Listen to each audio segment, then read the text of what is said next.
This morning I was doing some maintenance outside. That includes shoveling snow, clearing the cars, getting things warmed up so that people that are my family, those that are driving kids to school or those are driving to work early, those kind of things, they can just get in and go. And as I'm thinking about that, I really enjoy the mindless pondering that I can engage in when I'm doing the snow shovel and car clearing.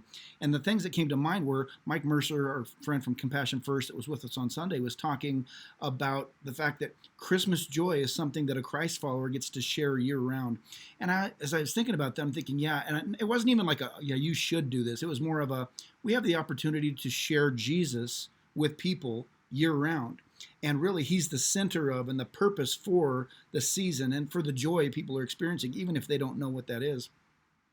How can I be a person who the other 11 months of the year is sharing this same joy of Jesus? And I don't want to say, well, just learn how to fake the funk and walk around with your, fakeness on. That's not it.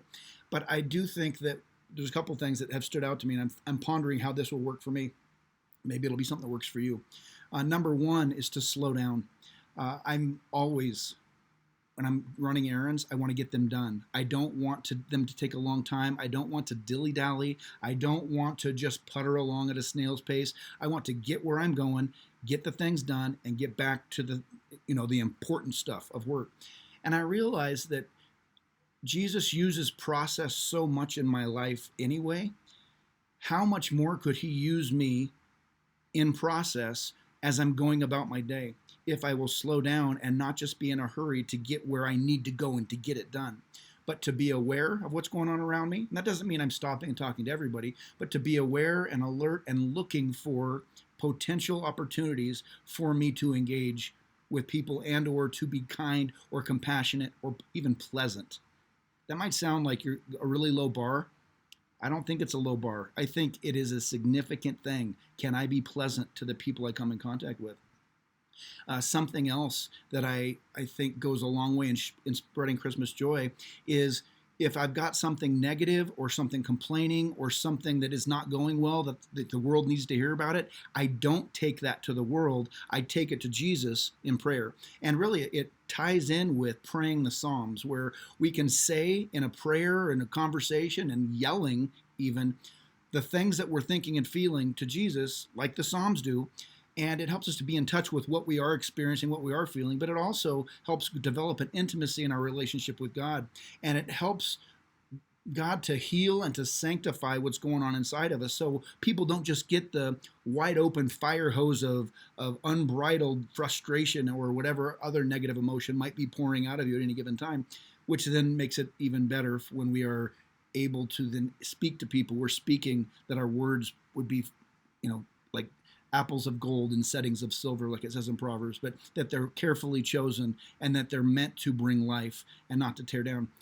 Jesus made us to be people who are kind and compassionate and who speak the truth in love, but who also are spreaders of peace. And if I'm in a hurry and if I'm just, broadcasting negativity constantly, I cannot share the joy of Jesus by the way I speak or by the way I interact with other people. And I think the final thing is recognizing that in the middle of our imperfections, Jesus is still Lord and he's still glorified. And I want to look for more opportunities to be a joy sharer and a peace spreader and a encourager and a person who shares in compassion and engages with the people around me. And I'm praying that in 2022, God continues to build that into me, and that I don't go through life, trying to fake the funk, because, honestly, trying to fake the, cheeriness, it just does not work. It does not, you can see right through it. But a real, engaged, in touch human being who's willing to acknowledge how everything's not perfect, but Jesus is a source of life and hope and joy and happiness, and that we can share that with other people. I hope there's something in there that's an encouragement to you. If not, Christmas is just around the corner, so think about that. God bless you. Have a great rest of your week.